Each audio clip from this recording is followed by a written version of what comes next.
Com a vida.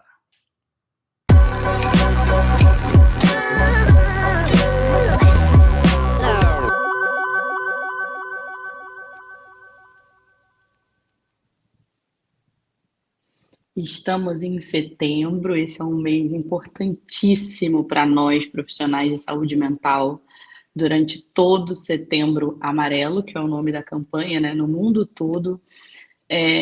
A gente intensifica a fala, a conversa, a discussão sobre a valorização e a preservação da vida, né? E embora seja um tema que precisa sempre ser conversado, sempre ser debatido, todo ano a gente se dedica ao mês de setembro para poder ampliar as conversas e dar cada vez mais ferramentas úteis para a população em geral, né?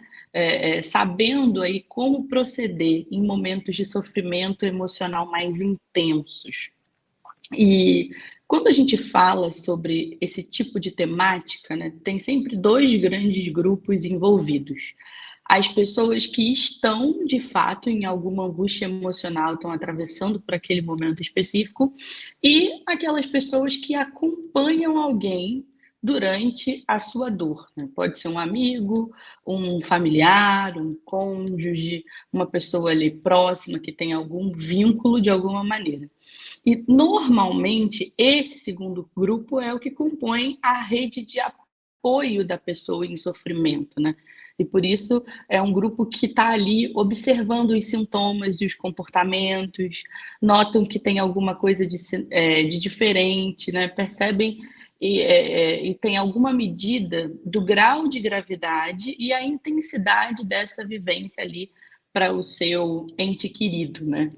E não se esgotam as possibilidades de cuidado que a gente poderia listar aqui, mas eu vou me ater a 3 pontos, 3 aspectos importantes que podem te ajudar, né, enquanto rede de apoio, enquanto pessoa próxima de alguém em sofrimento, porque se fala muito sobre como que a gente cuida da nossa saúde mental, né, de instrumentalizar e cuidar de quem sofre, mas também cuidar de quem cuida, né, ou de quem convive com essa pessoa é tão importante quanto essa primeira parte, né, do cuidado. Então, se você se identifica nessa situação, se você lembrou de algum amigo que está passando por um problema parecido, se você notou algum comportamento diferente em alguém na sua casa, acredito que o De Bem com a Vida de hoje é para você. Então, desses 3 pontos, né, que eu trouxe aqui, o primeiro é a ideia e a importância,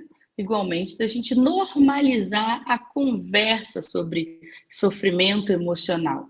Vou trazer dados rápidos aqui. Em 2017, bem antes da pandemia, né, um estudo da OMS constatou que 18 milhões de pessoas sofriam de ansiedade e depressão, né? E com a pandemia, em 2020, os quadros se agravaram, né? Uma pesquisa recente do ano passado da Universidade Estadual do Rio de Janeiro, a UERJ, houve um aumento de 90% dos casos de depressão. Então, eu trago esses dados aqui para termos uma ideia de quanto que a vida acelerada, fatores econômicos, fatores sociais, acabam criando uma dinâmica, né, em que se vive num solo fértil para esse tipo de sintoma se desenvolver.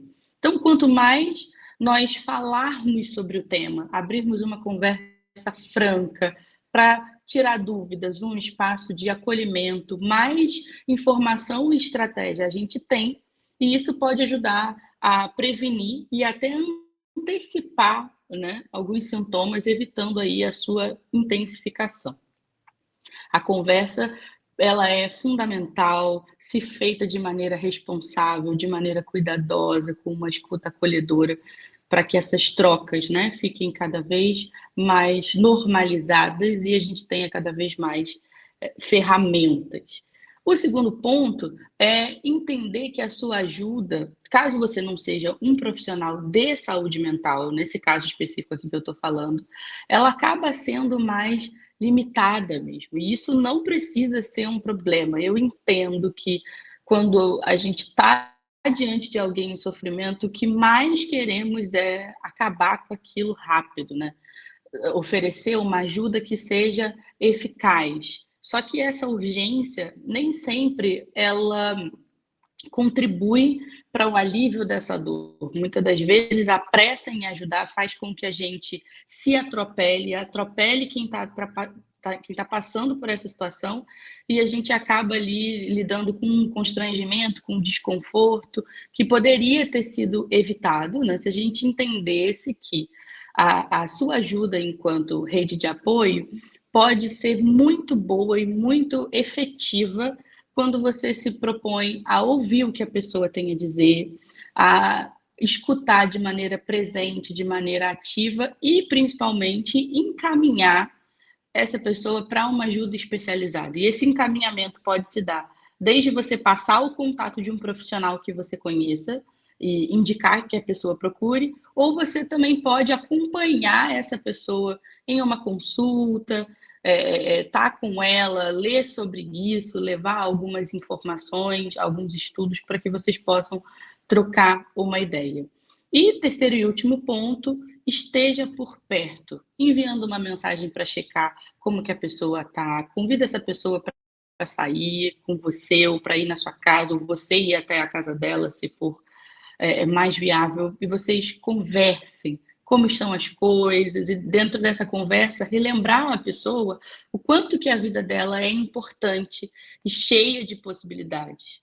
Então, acho que esses 3 pontos são bem os primeiros passos, mas a gente precisa começar pelos primeiros passos para depois ir conversando sobre coisas mais complexas e mais profundas, né? É claro que o cuidado não se resume a esses 3 pontos, mas com certeza, se você se atentar a eles, a gente já está aí dando um grande passo para tornar as nossas relações um lugar seguro, né?